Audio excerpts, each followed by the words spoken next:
I think most YouTubers have had the horrible experience of filming something and doing a great take, only to then realize that they never actually press the record button. And that's just happened to me. Would you believe it? It was actually a sealed to revealed video that I did. Anyway, I'm not going to try and fake the moment all over again, but I will tell you, I will show you the record that I got and that I sealed to revealed, but never captured it on film. So if you look behind me there, you can see a copy of Golden Records, and that is a copy with bonus songs that was released on the Simply Vinyl label in 1997. And I've got a few others, which I'll just quickly show you here. Golden Records Volume 3. Each of the records has different back covers and contains bonus songs. Also got Golden Records Volume 4.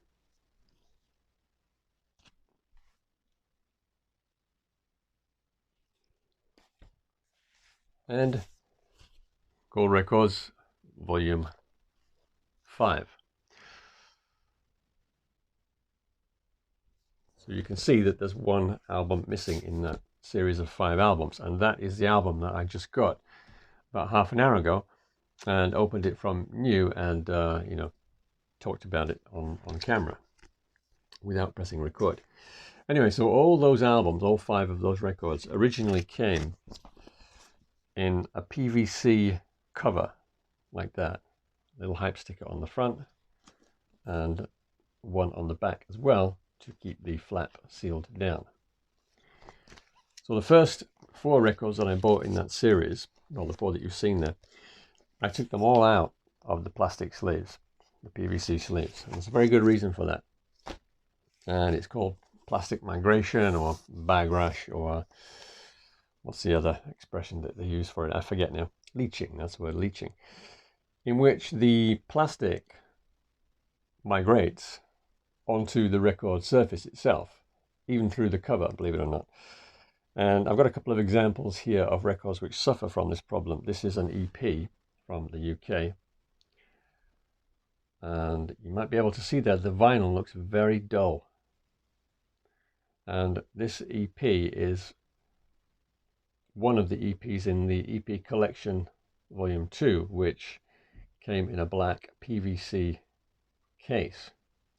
And it was stored in the PVC case for many years. And this is the result. And all the EPs in that particular set of mine are like that. Some are worse than others. Fortunately, they all play. On occasion, the plastic migration can be so bad that the record is unlistenable.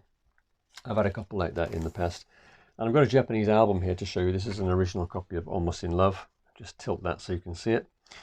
And you can see there's kind of like a marbling effect on the record all over. This one also, fortunately, is playable. The sound quality has not been affected. So anyway, in my big seal to reveal video, I actually opened Volume 2.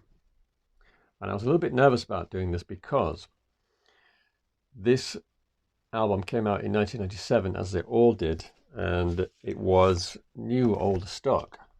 So it had been sitting in this plastic cover since 1997, which is what, 25 years ago now. So I was very worried that the LP might actually have bag rash.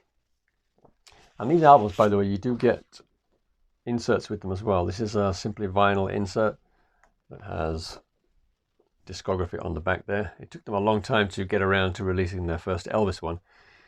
You can see the second album here, and they also released the first album as well in this series. And there are counterfeits out there, actually. You want to be careful if you do get these, or you might not want to in a moment. The counterfeits have round circles on the front, which says 180 gram vinyl, that kind of thing. I think it also mentions Simply Vinyl, but the originals have these rectangular stickers on the front and the circular one on the back. Here is the insert. Great picture there. Dudley Brooks and Bill Black's bass. And you also have some liner notes, information on the back as well. So yeah, I opened it up and the record was in its correct inner sleeve, white with the plastic lining. And I opened it up, and would you believe it? It does have plastic migration. There you go. You can see it there, can't you? It looks very dull. It really does. I haven't had a chance to listen to this yet, so I'm hoping that at least it'll be playable. I can at least add it to the collection. That part looks okay. So there you go. Let that be a lesson to you. I'm talking to myself now. Don't buy sealed records that are sealed in PVC covers. You get all kinds of comments from viewers when you're a YouTuber. One that I got recently was from Andrew Haddon. Hello, Andrew, if you're watching. And he said I was sick and twisted for owning 3 copies of the Having Fun with Elvis on Stage album. So in this video, we're going to think about that and have a look at all my copies of that very album. So let's take a look at the first one. This is on the Boxcar label, which was Tom Parker's record label, and he sold these albums at Elvis's concerts. And by releasing them on this label, he was able to keep all the profits and give none to RCA. I wonder if anyone knows at which concert this album was first sold. It would be interesting to find out. Another thing that struck me about this album today was I think this was the first cover to use this style of block letters for Elvis's name. It was also used on the Promised Land album and the Today album and the Moody Blue album, and maybe I think also on some posthumous albums which are not coming to me at the moment. Anyway, let me know if you know of an earlier album, but I can't think of one.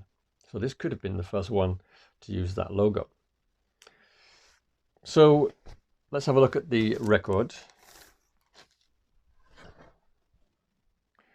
Boxcar label, and there is one side, but I don't know if it's side 1. And there is the other side, and I don't know if that is side 2 because both labels are exactly the same. So how are you supposed to know which side is which, you might be wondering? Well, it's actually stamped on the dead wax area.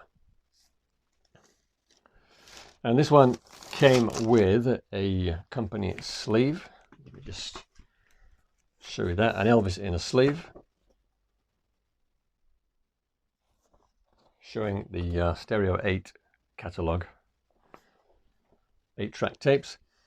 And I think, yeah, I'm sure that RCA told Colonel Tom Parker to stop producing this album, and then RCA released it on their own label, thereby making sure they got some of the money. This is another Boxcar copy. The cover is exactly the same as the first one we looked at. Another thing you'll notice about the Boxcar albums is they don't have anything on the spine here. And it has a different Elvis in a sleeve. This one going up to Aloha from Hawaii.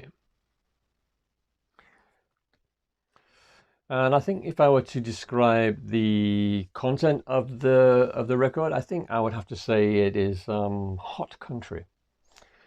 And the reason why I say that is because it got to number 9 on Billboard's Hot Country LP chart. So it must be hot country. Stands to reason, right? Here is another Boxcar version, Boxcar copy. It is exactly the same as the other 2 we looked at, except this one has the plain white inner sleeve. You've got to have the plain white inner sleeve version. Actually, I'm going to be selling that copy. Same labels, not much point in looking at those again. They're exactly the same.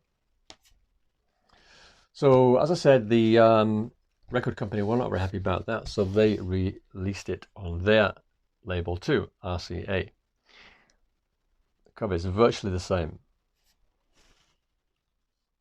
except this time you do get the title of the album down the spine, which is always helpful. This one is on the orange RCA Victor Dynaflex label. And this time they have kindly specified which side is which. This one also has an inner sleeve. This is the cassette tape catalogue.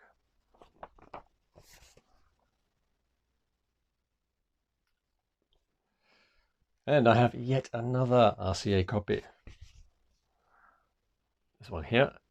The cover, I think, is identical to the previous RCA one. This one, however, is on a tan label. And you can see there's an RCA sticker over the Victor logo that was stuck on there when the album was imported. The labels might appear orange on screen. It looks that way from where I'm sitting, but they are actually tan. And I've got lots of albums with those stickers over the Victor logo, and I find them strangely fascinating. This one also has a Elvis inner sleeve. It's the 1977 one that goes up to Moody Blue.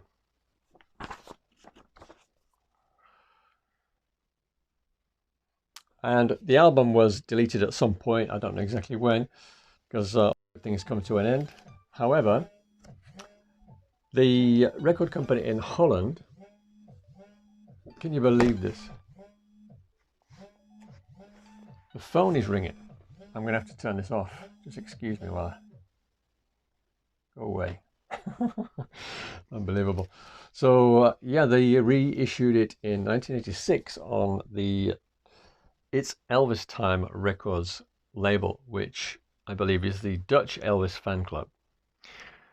Actually, the photos on this cover appear to be sharper than on any of the other covers, earlier covers. So they've done a nice job there. And once again, the title is on the spine. And they also give us labels which identify each side. And this one's quite hard to find now, I think. So there you go, Andrew. I can't be sick and twisted for having 3 copies of Having Fun with Elvis on Stage, because I actually have 6 of the things. So what does that make me? I know Andrew was only joking when he left that comment, at least I hope he was, but it does raise an interesting question. Does collecting make you crazy, or are crazy people attracted to collecting? Or is it all just good, harmless fun? I'll let you decide. Thanks for watching.